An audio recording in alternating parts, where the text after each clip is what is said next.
Hello, welcome again to another episode of Quarantine Cuisine by Chef Rebe. Today, what I'm going to cook to you is the famous pinakbet.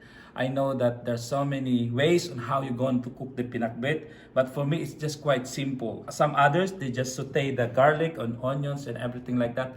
But for me, it's just as simple as like this. All I have to do is I'm going to combine all of these ingredients into this pot and cook it on the stove for 15 to 20 minutes. Then I will have a pinakbet. So let's go.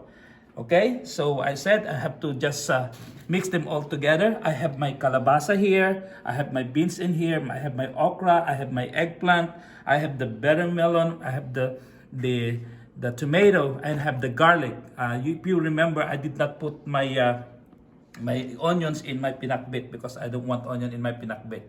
In some other region, way back in Ilocos Norte, Ilocos Sur, they put some ginger in their pinakbet, but for me, I did not put in my own. And then I have also sitsaron. This is from Manila Cafe. So if you are here in Burlington area, or here in Cherry Hill area, I want you to go to Manila Cafe because there in Manila Cafe is one of the best Filipino store, Asian store here in Burlington County. I would like you to check it because I would like you to taste their food because their food is so delicious. One of the best. I'm encouraging you and I'm encouraging you to go and check it out. All right, let's cook. All right, what I'm gonna do is just put wherever you want to start. I'm gonna put my meat. All right. Okay, then I'm gonna put my kalabasa, my sitaw, my okra, my garlic. Remember, I did not put onions, and then my ampalaya. I have one pepper with me to put in. Then I have my eggplant right here. Okay. Then I have my tomatoes right here. Just put all together. Lagay ko na nga lahat itong sitsaron para tapos na. Okay.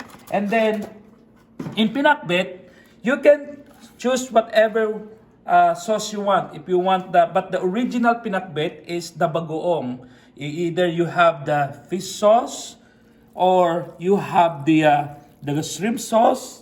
If you want salt, if you want fish sauce, this is the patis, you can use that. Or some others, they don't want the smells of bagoong, but what they put is chicken bouillon or the beef bouillon. Then what I have to do is I'm just gonna stir them up like this. Mix all them together. Like this. Look at that. Hindi pa luto, ang sarap ng tingnan. How much more pag naluto ito? Tsak na magugutom kayo. Ako gutom na kahit kakakain ko pa lang. Right? So, look at that. Okay? One of the technique that I would like to share to you in cooking my pinakbet is this. I almost like the tomato that I have to crush it or I have to slice it so thin and small so that when you put right there and when you cook it, the juice of the tomato will come out. That will bring a different taste in your pinakbet. So like this, okay. Now I think I need a little bit water. I'm just gonna put a little water in here, like that. Okay, look at that. Now I'm gonna put the lids on and we're gonna cook it for 15 to 20 minutes. Then our pinakbet is ready. See you then. Alright, we're gonna check it out now, how it goes. Look at that! Wow! Pinakbet.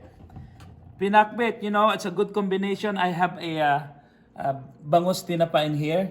This will be our dinner. So, let me see and let me taste the pinakbet. I love the ampalaya. Wow.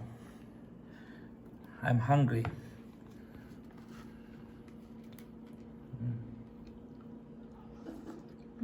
Hot, but delicious. So, come on, let's eat.